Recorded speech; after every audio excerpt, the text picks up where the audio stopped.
अरे थकून जातोय वादळ तेही आपल्या वेगानं धावत नाही आणि नोंद आपल्या कामाची या छोट्याशा पुस्तकात पावत नाही आणि नोंद आपल्या कामाची कुठल्याच पुस्तकात पावत नाही. आपल्या पुढे ठेकणं वाटतं म्हणून उंच व्हावं आकाशानं.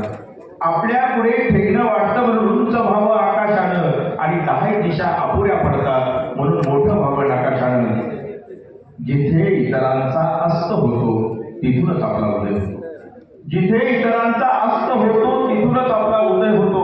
आपण उभे आहात तेथे यश आणि कीर्तीचा संगम होतो. आणखी महती काय वर्णू यापेक्षा समर्पक वाक्य नाही. अहो आणखी महती काय वर्णू यापेक्षा समर्पक वाक्य नाही. कारण सूर्याची किरण मोजणं या पामराला तरी शक्य नाही, मला तरी शक्य नाही. दांडे सर आपलंही मनपूर्वक सहर्ष स्वागत आहे.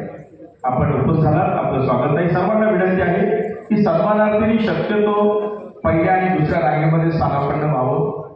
कोणी त्यांच्या परिवारातले बसले असतील तर त्यांना विनंती आहे की आपण 1-2 रांगा सोडून जर तिसऱ्या रांगेत बसतात तर आपल्या अडचण नाही. गोविंद सर आपलं स्वागत आहे. आपलाही सन्मान या निमित्ताने या ठिकाणी होणार आहे. सर्वांना विनंती आहे की आपण स्थानापन्न व्हावं.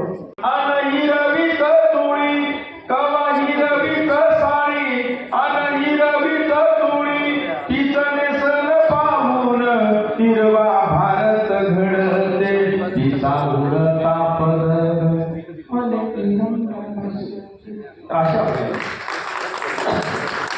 वाणी राबणारा बाप गाई वाणी होता. हात त्याचा खरा बुडा पण आई वाणी होता. पण आई वाणी होता. अनवाणी पायांनीच दिले काट्यांना उत्तर. अनवाणी पायांनीच दिले काट्यांना उत्तर.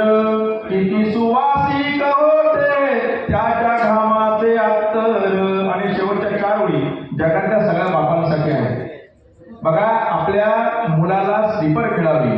मी 50-55 जे त्यांच्या पुढच्या लोकांसाठी सांगतो. आपल्या मुलाला स्लीपर मिळावी म्हणून बाजारावरचे धसकट त्यांनी सहन केले. आपलं दप्तर म्हणजे काय राहायचं गवळी सर तर युरिया गोळीच्या माझ्या नव्या वहीसाठी बाप भिजला घामान. माझ्या नव्या वहीसाठी बाप भिजला घामान.